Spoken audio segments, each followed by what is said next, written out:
in the first quarter. The unemployment rate has moved up, but remains low at 4.1%.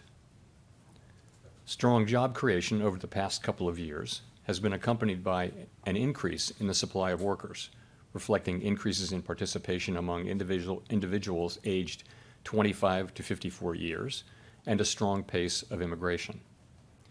Nominal wage growth has eased over the past year, and the jobs-to-workers gap has narrowed.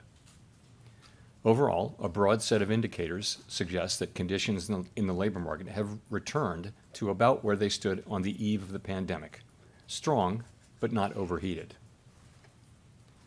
Inflation has eased notably over the past 2 years, but remains somewhat above our longer-run goal of 2%.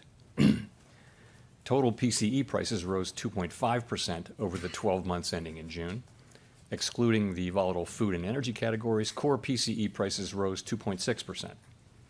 Longer-term inflation expectations appear to remain well anchored, as reflected in a broad range of surveys of households and businesses and forecasters, as well as measures from financial markets. My colleagues and I are acutely aware that high inflation imposes significant hardship as it erodes purchasing power, especially for those least able to meet the higher costs of essentials like food, housing, and transportation. Our monetary policy actions are guided by our dual mandate to promote maximum employment and stable prices for the American people. In support of these goals, the committee decided at today's meeting to maintain the target range for the federal funds rate at 5.25% to 5.5%, and to continue reducing our securities holdings.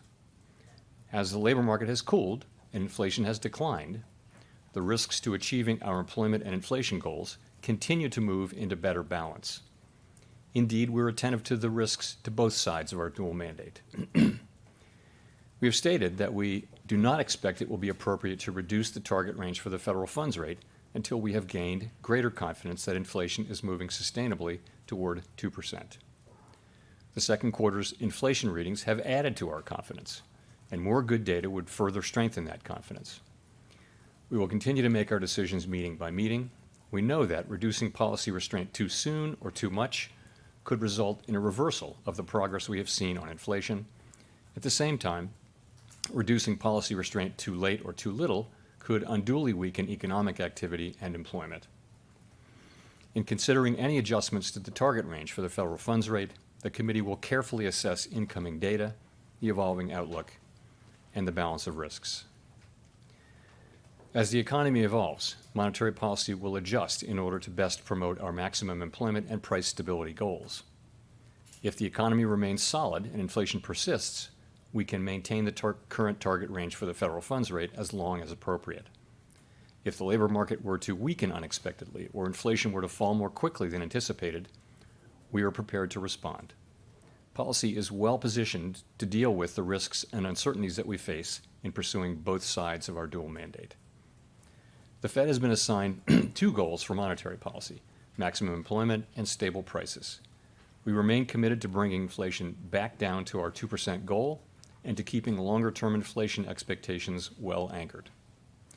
Restoring price stability is essential to achieving maximum employment and stable prices over the longer run.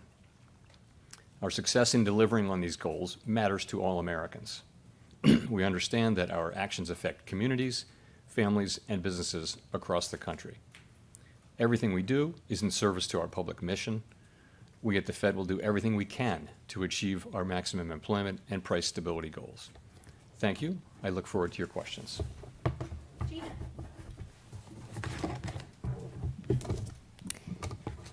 Gina Smilik from the New York Times. Thanks for taking our questions. Markets pretty much entirely expect a rate cut in September at this stage. I wonder if you think that's a reasonable expectation, and if so, why not just make the move today? Thank you. So on September, let me say this. We have made no decisions about future meetings, and that includes the September meeting. The broad sense of the committee is that the economy is moving closer to the point at which it will be appropriate to reduce our policy rate. In that, we will be data dependent, but not data point dependent. So it will not be a question of responding specifically to one or two data releases. The question will be whether the totality of the data, the evolving outlook, and the balance of risks are consistent with rising confidence on inflation and maintaining a solid labor market. If that test is met, a reduction in our policy rate could be on the table as soon as the next meeting in September. So you asked why not today, and I would just say, again, that the broad sense of the committee is that we're getting closer to the point at which it will be appropriate to reduce our policy rate, but that we're not quite at that point yet.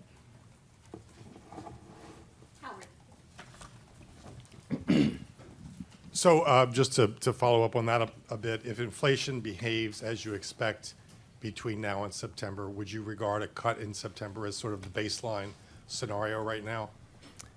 So I guess I would think about it this way. I'll give an example of cases in which it would be appropriate to cut and maybe that it wouldn't be appropriate to cut. So if we were to see, for example, inflation moving down quickly or more or less in line with expectations, growth remains, let's say, reasonably strong, and the labor market remains, consistent with its current condition, then I would think that a rate cut could be on the table at the September meeting. If inflation were to prove, stickier and we were to see higher readings from inflation, disappointing readings, we would weigh that along with the other things. I think it's going to be not just any one thing. It's going to be the inflation data. It's going to be the employment data. It's going to be the balance of risks as we see it. It's going to be the totality of all of that help us make this decision.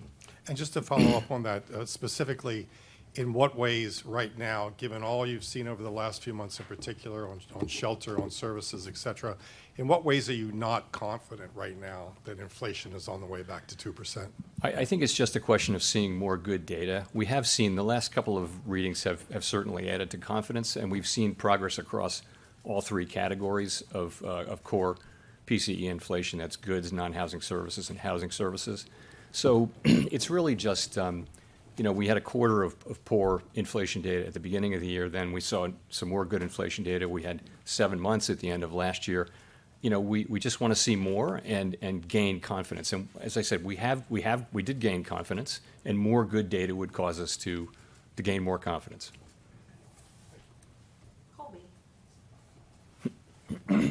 Thank you. Colby Smith with the Financial Times. The March SEP pointed to 3 cuts in 2024 with core inflation at 2.6% and the unemployment rate at 4%. Since we're now at that level in terms of inflation and already beyond what was projected for the labor market, I'm just wondering if that rate path is back to being the best guidepost for policy rather than, let's say, the shallower one laid out in the June SEP. So I would just say really the path ahead is going to depend on the way the economy evolves. And I can't really give you any better forward guidance on it than that. We didn't, of course, do an SEP at this meeting. We will do another one at the September meeting. I would just say I can imagine a scenario in which there would be everywhere from 0 cuts to several cuts, depending on the way the economy evolves. And I wouldn't want to lay out a baseline path for you there today. I've said what I can say about September and about today, though.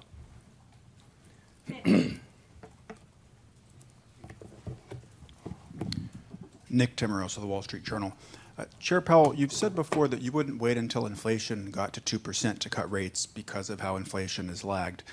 Does that apply for the labor market too? If the labor market is back in equilibrium, why is restrictive policy and potentially very restrictive policy, given the high real funds rate, warranted right now? So this is the very reason that we're thinking about that we've said in our statement that we're going back to looking at both mandates and that we think the risks are coming back into balance. We think what the data broadly show in the labor market is an ongoing gradual normalization of labor market conditions. And that's what we want to see. We've seen that over a period of a couple of years, and a move really from overheated conditions to more normal conditions. We are watching the labor market conditions quite closely, and that's what we're seeing. If we start to see something that looks to be more than that, then we're well positioned to respond. That's part of what we're thinking. And when you talk about seeing something that's more than whatever softness or slowdown you expect, in the past you've said that stronger growth wouldn't override better news on inflation. I wonder how that cuts the other way. If you're seeing more softness in the labor market than what you would expect, does that change the calculus on what you're looking for out of the inflation numbers to recalibrate policy? So we have growth isn't one of our three. We have two mandates, as you know. The labor market, maximum employment is one, and stable prices is another. So we weigh those two things equally under the law. When we were far away from our inflation mandate, we had to focus on that. Now we're back to a closer to even focus. So we'll be looking at labor market conditions and asking whether we're getting what we're seeing. And as I said, we're prepared to respond if we see it that it's not what we wanted to see, which was a gradual normalization of conditions. If we see more than that, and it wouldn't be any one statistic, although of course the unemployment rate is generally thought to be a good single statistic, but we'd be looking at wages, we'd be looking at participation, we'd be looking at all the things, surveys, quits, hires, all of those things to determine the overall status of the labor market. But we're looking at it now. I would say again, I think you're back to conditions that are close to 2019 conditions, and that was not an inflationary economy. Broadly similar labor markets then. I think core inflation was actually running below 2%. So I don't now think of the labor market in its current state as a likely source of significant inflationary pressures. So I would not like to see material further cooling in the labor market, and that's part of what's behind our thinking. The other part, of course, is that we have made real progress on inflation, and we've got growing confidence there that we are not quite there yet, but we're getting more confident that we're on a sustainable path down to 2%. So those two things are working together, and we're factoring those both into our policy. Chris Rugaber at Associated Press. You mentioned not wanting to see any further cooling in the job market. Why not, or would you consider preemptive cuts to prevent if you saw risks of an unexpected cooling? Is that something you would cut ahead of time for?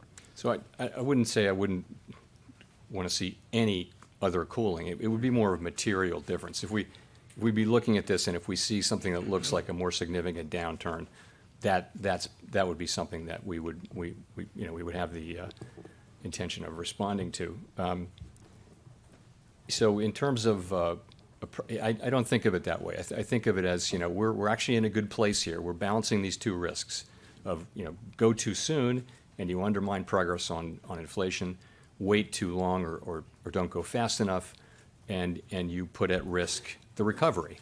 And so we have to balance those two things. That's the nature of having two mandates. And I think this is how we balance them. It's a rough balance, but it does feel like that. Again, the labor market feels like it's in a place where it's just a process of ongoing normalization. 4.1% unemployment is still historically low, and we'll just have to see what the data show us. And just to follow quickly, wanted to see what you thought of the recent JOLTS report, which did show gross hiring has come down even below 2019 levels. Layoffs remain low, so it painted a picture of a very static labor market. Is that sustainable in your view, or something that is worrying? Thank you. So I think all of the data points continue to point to kind of the direction we would want to see. So that was taken as there was a decline in job openings. That was good. Today's ECI reading was a little softer than expected, so that's a good reading. It shows that wage increases are still at a strong level, but that level continues to come down to more sustainable levels over time. That's exactly the pattern that we want to be seeing. So I think the data we've been seeing in the labor market are broadly consistent with that normalization process. Again, we're closely monitoring to see whether it starts to show signs that it's more than that. Steve Leisman, CNBC. Mr. Chairman, back in March you talked about cutting rates as a process, and in June you talked about the idea that, one rate cut wouldn't do anything. So I wonder if you can sort of follow up on Colby's question. Talk about, are you weighing the economy right now in terms of its ability to withstand multiple rate cuts? Talk us through the process that you're thinking, or is it just one rate cut, or are you in the process now of thinking that rates need to be normalized here? Thank you. Yeah, I can't really say that, honestly. We we've seen, significant movement in the labor market. And, we're very mindful of this question of is it just normalization or is it more? We think it's just more normalization, but we want to be in a position to support the labor market. At the same time, we're seeing progress on inflation. So, we actually got to this, we raised rates a year ago at the July meeting. And if you look at the situation in the economy a year ago, inflation was over 4%. It was a completely different economy. Now we've made a lot of progress, and the labor market, I think, unemployment was in the threes, mid threes.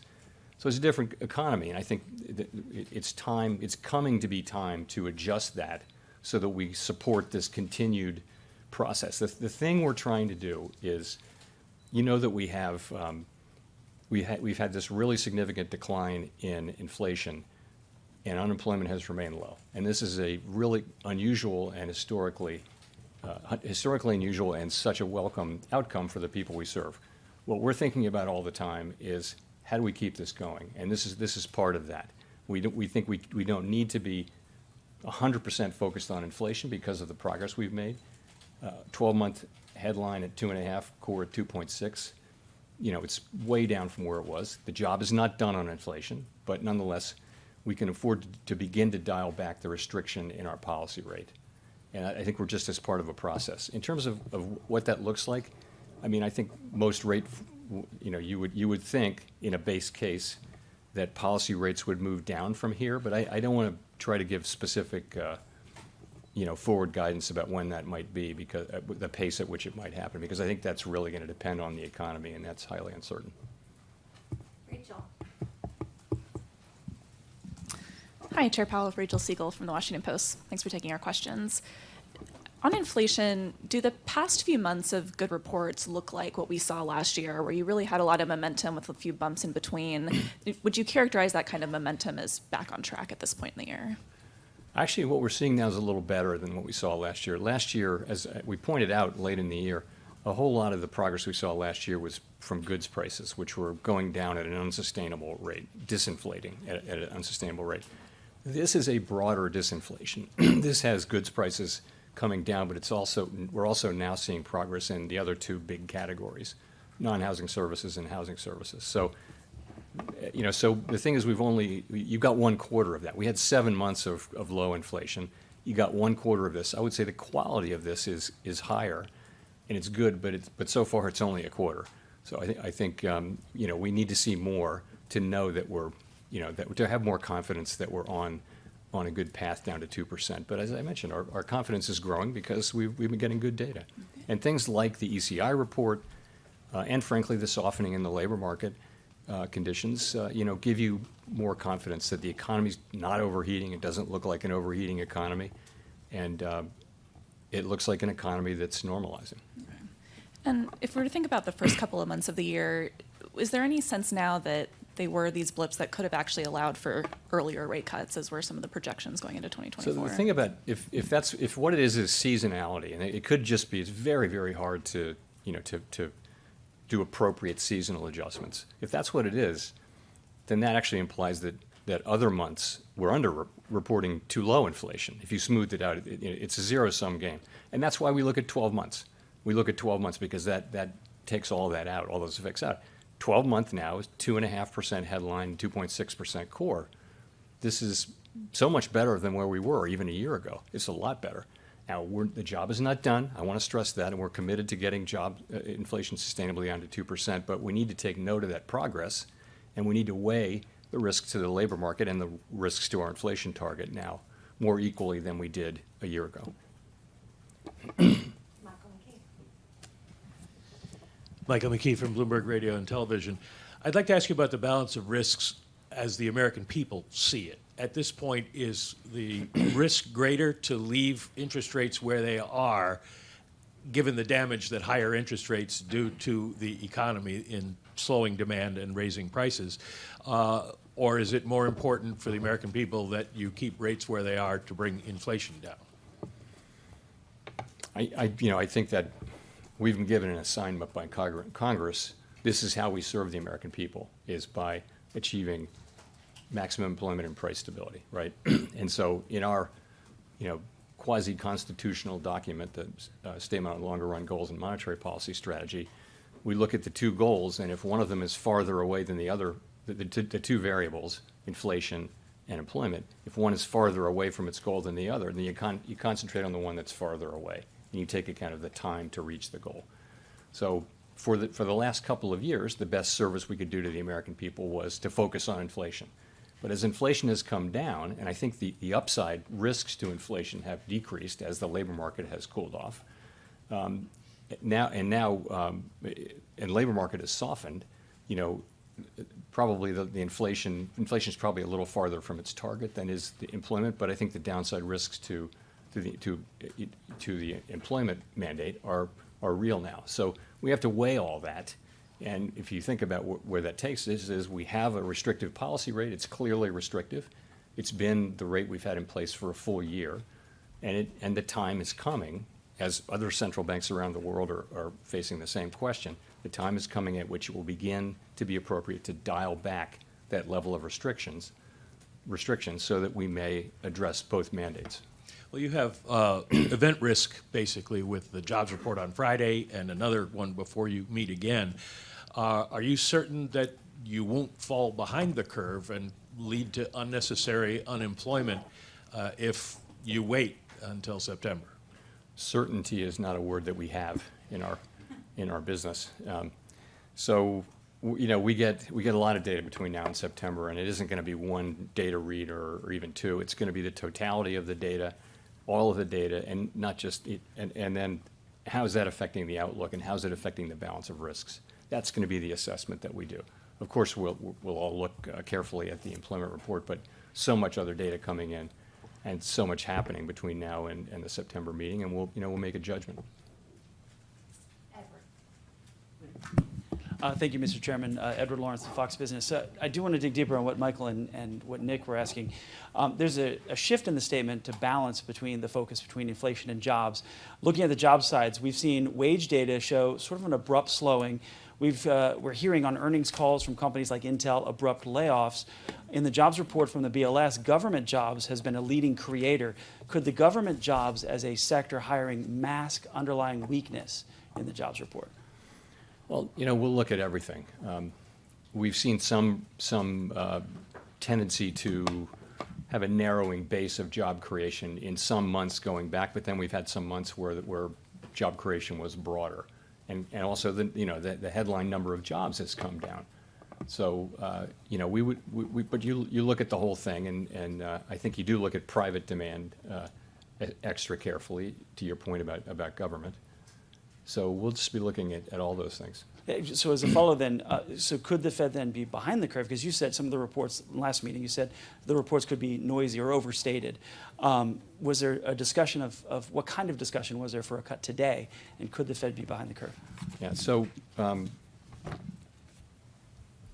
look, the objective is to balance the two risks, right? It's the risk of going too soon and the risk of going too late. We've been, you know, we had 7 months of good inflation data at the end of last year. We said we wanted to see more. We pointed out that too much of this was coming from goods, and sure enough, the first quarter wasn't great inflation data. Now we've got a quarter that is good, and you know, we're balancing the risk of going too soon against the risk of going too late. That's what we're doing. There's no guarantee in this. It's a very difficult judgment call, but this is how we're making it.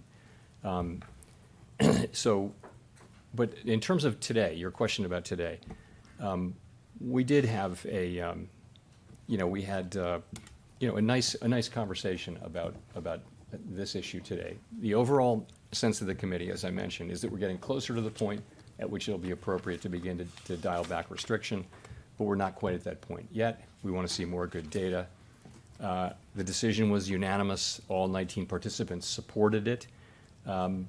But you know, there was a real discussion back and forth of what the case would be for moving at this meeting. You know, a strong majority supported not moving at this meeting. That was the strong sense of the committee. But it's a conversation that we had today, certainly. Courtney. Courtney Brown from Axios. Thank you for taking our questions.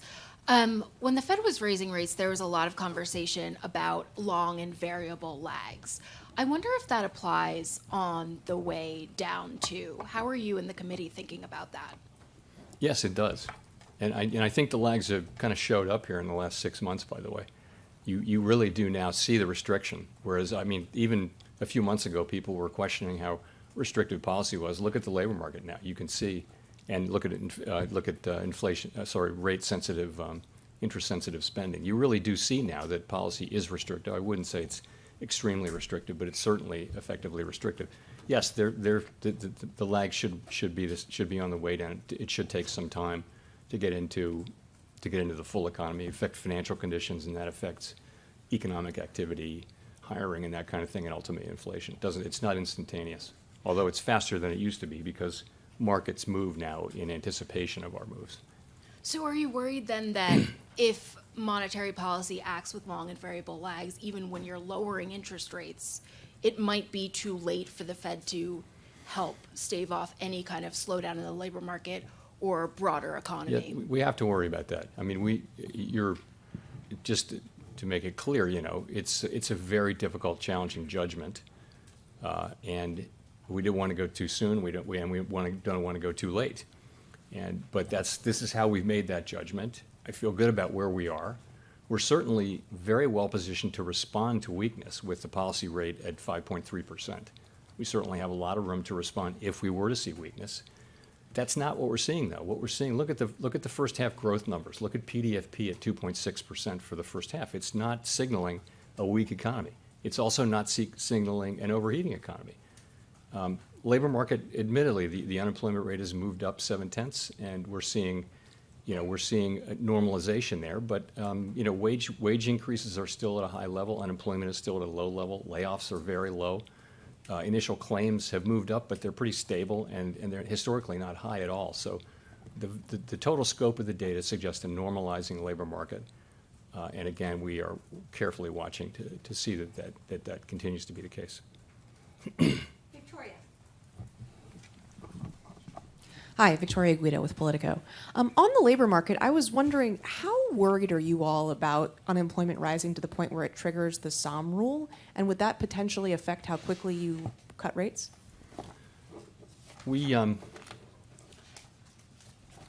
So I would just say that the question really is one of, are we worried about a sharper downturn in the labor market? So, and the answer is we're watching really carefully for that. We're aware of that rule, which is really I would call it a statistical thing that has happened through history. A statistical regularity is what I'd call it. It's not like an economic rule where it's telling you something must happen. So, again, what do we see? What are our eyes telling us? We look at all the things we're seeing, and what it looks like is a normalizing labor market. Again, job creation at a pretty decent level, wages moving up at a strong level, but coming down gradually. Job vacancies have come down, but they're still high by historical standards. So, again, I've been through some of the data already, but what we think we're seeing is a normalizing labor market, and we're watching carefully to see if it turns out to be more. If it starts to show signs that it's more than that, then we're well positioned to respond. Is there reason to think that the labor market might behave differently this time than it has historically? I think, history doesn't repeat itself. It rhymes. I think that statement is very true about the economy. You never assume it's going to be just the same. An example would be, is there a trend increase in the level of vacancies? There are many, many examples, so it's never exactly the same. Also, let's remember that this pandemic era has been one in which so many, apparent rules have been flouted, like the inverted yield curve, for starters. So many pieces of received wisdom just haven't worked, and it's because the situation really is unusual or unique in that so much of this inflation came from the shutdown of the economy and the resulting supply problems in the face of, admittedly, very strong demand. So the whole situation is not the same as many of the other prior inflation or downturns that we've seen, or business cycles that we've seen. So we're having to learn, we're having to, to be very careful about the judgments that we make, I would say. So we don't assume that these regularities will just repeat themselves automatically.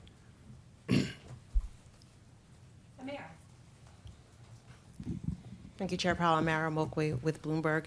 There seems to be quite a difference between what the anecdotal data are telling us, such as the very recent downbeat beige book, and the hard data. Do you take those anecdotes seriously? That is, that the economy and labor market are cooling much more rapidly than what's shown in the data? So I do take that seriously, and the beige book is great. What's even greater is hearing the Reserve Bank presidents come in and talk about their conversations with businesses and business leaders and workers and people in the nonprofit sector in their districts. But I'll tell you, it's a pretty, the picture is not one of a slowing or, a really bad economy. It's one of, there are spots of weakness and there are regions where growth is stronger than other regions. But overall, it's, again, look at the aggregate data. Aggregate data is, particularly PDFP, private domestic final purchases, is 2.6%, and that's a good indicator of private demand. So we listen to all of that, and it does. I think it's important to listen to anecdotal data and not just look at the aggregate data. Especially, it's very hard. GDP data can be volatile quarter to quarter, so it's just hard to measure economic activity. There are a lot of. It's just difficult to do. So I look at both. But I wouldn't say that the anecdotal data is uniformly downbeat. It's more mixed.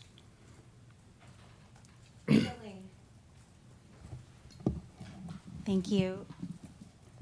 Jolene Kent with CBS News. Chair Powell, thanks for taking our questions today. You have consistently said that the Fed does not consider politics in making decisions. With a possible September rate cut on the table, it would be less than 2 months before the election, and former President Trump reportedly said that cutting rates so close to the election is something the central bank knows they shouldn't be doing. What's your response, and do you believe it's possible to really remain apolitical with a September rate cut? I absolutely do, and I think it's, first of all, we haven't made any decisions. I would say it this way. Haven't made any decision about any future meeting. I don't know what the data will reveal or how that will affect the appropriate path of our policy. I really don't know. I do know how we will make that assessment. That's what I do know. So if you take a step back, the current situation, again, is inflation has come down much closer to our goal, and that's happened while unemployment has remained low. We're very tightly focused on using our tools to try to foster that state of affairs continuing. That's at each of our meetings and all of our decisions, our focus is strictly on that and really on nothing else, doing our part, whatever that part may be. We're using our best thinking. We're doing our best to understand the economy. We follow academics. We follow the many commentators who bless us with their commentary. But we don't change anything in our approach to address other factors like the political calendar. Congress has, we believe, ordered us to conduct our business in a non-political way at all times, not just some of the time. I'll say this too. We never use our tools to support or oppose a political party, a politician, or any political outcome. The bottom line is, if we do our very best to do our part and we stick to our part, that will benefit all Americans. If we get it right, the economy will be stronger, we'll have price stability, people will find jobs, wages will rise in real terms, everyone will benefit. So that's what we believe, and that's how we will always act. This is my 4th presidential election at the Fed. I can tell you this is how we think about it. This is what we do. So anything that we do before, during, or after the election will be based on the data, the outlook, and the balance of risks, and not on anything else. Just a quick follow-up. Do your economic forecasts and models take into account the two very different economic plans of these two presidential candidates, Harris and Trump? And if so, how? No, we do not do that. We absolutely do not do that. We don't know who's going to win. We don't know what they're going to do. We don't act as though we know, and we just can't do that. We basically have our forecast. We can run simulations of different potential policies, but we would never try to make policy decisions based on the outcome of an election that hasn't happened yet. That would just be a line we would never cross. We're a non-political agency. We don't want to be involved in politics in any way, so we wouldn't do that. Nicholas. Thank you, Chair Powell. Nicholas Jasinski from Barron's Magazine. There hasn't been a dissenting vote on an interest rate decision in some time. If the data do evolve as you expect, if you do have more confidence by the September meeting, do you get the sense that there will be a unanimous vote on an interest rate move in September? Or basically, are there meaningful differences in committee members' assessments of how much more confidence is needed? So there are always meaningful differences. There are, and we talk a lot before, during, and after the meeting. We do have a very robust discussion of these things. You're right that in most cases, people, if they feel heard and they feel that their position has been given serious consideration, for most people, most of the time, that's going to be enough. There are dissents. That's fine. No one has a veto. No single person has a veto. So it just is a question of who will vote for and against. We've had dissents. We haven't had so many during the pandemic era, and it just may be that we've felt more united because we felt under a lot of pressure to get things right. But before the pandemic, we had plenty of dissents, and dissents happen. It's part of the process. There's nothing wrong with dissents, and if it happens, it happens. Jean. Hello, Jean Young with M&I Market News. Is a 50 basis point cut as a first cut at all likely or even on the table? Thank you. I don't want to say, I don't want to be really specific about what we're going to do, but that's not something we're thinking about right now. Jennifer. Of course, I haven't made any decisions at all as of today. Thank you, Chair Bell. Jennifer Schonberger with Yahoo Finance. Not to get into the minutes, but you said there was a real discussion today for moving at this meeting. I'm curious if you could provide some more color on the nature of the discussion today at the meeting about a possible rate cut as early as September. Well, so, the way the meeting is set up, the first day there's a discussion of financial stability because it's every other meeting we have that. And then we have an opportunity to comment on that. Then we have an economic go-around. And then this morning we have the monetary policy go-around. And I think in people's economic go-around and in their monetary policy go-around, people express their views about this. And there's a range of views. People, as you will know from the speeches that they give, people have different ways of thinking about the economy. And so in the minutes, we'll lay this out in a much better way than I can do off the cuff.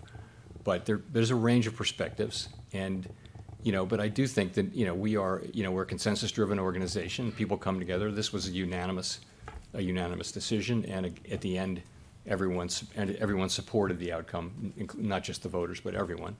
So I would also say some people examined the possibility, the case for moving at this meeting, but overwhelmingly the sense of the committee was not at this meeting, but as soon as the next meeting, depending on how the data come in.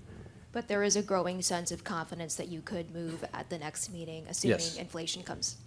Well, assuming that the totality of the data supports such an outcome, no question, that is the case. That as I mentioned,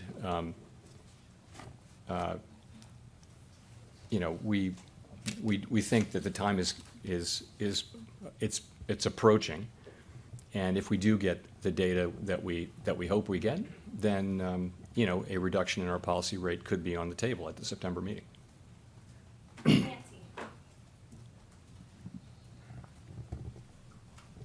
Hi, Chair Powell. Nancy Marshall-Genzer with Marketplace.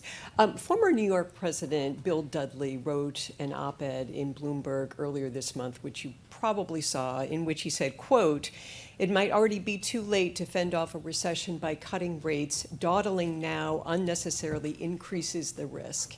Is he wrong? So this is the judgment that we have to make, and we're well aware of the judgment. We're as I've said, we have to weigh the risk of going too soon against the risk of going too late. If we go too soon, we can, we had a lot of advice, to go ahead and cut after the 7 good months of last year. We didn't. We said we needed to see more. Then we saw some higher inflation. We've seen 1 quarter of good inflation, and we've seen the labor market move quite a bit. And as I mentioned, I don't think it needs to, cool off any more for us to get the inflation results that are related to the labor market. Not all inflation is, of course. So I think it's a difficult judgment to make, and what you see is the judgment of the committee is that that time is drawing near. That time could be in September, if the data support that. And have the chances of a hard landing increased? So I don't know whether they've increased. I think they're low. I think this is, you don't see any reason to think that this economy is either overheating or sharply weakening. That's just not in the data right now. What's in the data right now is an economy that's growing at a solid pace, a labor market that has cooled off, but nonetheless, unemployment is low. The data overall show a strong labor market. So that's really what you see. It's neither an overheating economy nor is it a sharply weakening economy. It's kind of what you would want to see, but of course, the job is never done. We're watching to see, which way the economy heads, and I think if we are to respond to weakness, we're certainly, well equipped to do that. But that's not what we're seeing. What we're seeing is strong economic activity and, a good labor market and inflation coming down. Greg. Thank you so much. In the minutes of the June meeting that came out a few weeks ago, there was a discussion about communications, and some Fed officials said maybe the Fed wasn't as clear enough about its reaction function. And when I talk to the commentators who bless you with their comments, they say that they really don't have a sense of what is going to judge, maybe not the first cut, but the pace of the cuts going forward. They don't have a good sense of that. Is there anything you can say, like, how will we judge that? I think the reality is that forecasters, and this isn't just the Fed by any means, forecasters have been continually surprised by, for example, the strength of the economy last year. So I think we have to be pretty humble about giving forward guidance about this, that, and the other thing. We need to be pretty careful about that. And, when you're saying you're going to be data-driven, of course, it's always what the data, how they affect the outlook and the balance of risks, but nobody has great vision deep into the future. In terms of a reaction function, that's a long time discussion that people have had forever. I think people have understood for a long time, actually, that we were very focused on bringing down inflation. Nobody was really confused about that. The data have, again, you've seen significant improvement in inflation just for the last quarter. Markets move around on the data, really, not so much. It's not really what we're going to do. It's more just that the data keep coming in, and markets are very, very responsive to that data right now. Go to Jeff for the last question. Thank you, Mr. Chairman. I'm going to change gears on you just a little bit from all of the rate talk and whatnot. With Fed now being in the books for a little over a year, there hasn't been a whole lot of talk about central bank digital currency, and wondering if you could give us an update on where things are with that. Is that considered a dead issue now? Is it still something that's being discussed within the committee, and what's happening with that? It's not something that comes up at all in the FOMC. So more broadly, digital finance is an area that has really significant implications for payments generally, instant payments, and it's something that's going to really change the way it's going to make more efficient and hopefully safer and all those things, the way payments are made around the world. And so we have people who are researching that and trying to keep up to speed because we play an important role in the payments sector, both as a convener and as an operator too. In terms of a CBDC, there's really nothing new going on. There's not much going on at all. We don't have the authority to issue a retail CBDC that's available to the public. We're not seeking that authority. So what we're doing is keeping up with developments there. Pretty much every major central bank in the world is at least doing that. Some of them are actually seriously looking at implementing a CBDC. We're really not. we're really just evaluating, the story and what's happening out there. I think it's work that we need to be doing which could be very beneficial down the road, but we don't have, on a CBDC, we don't have any plan we would need to go to Congress, and we have no plan to do that. No one here has decided that we think it's a good idea yet. Thank you.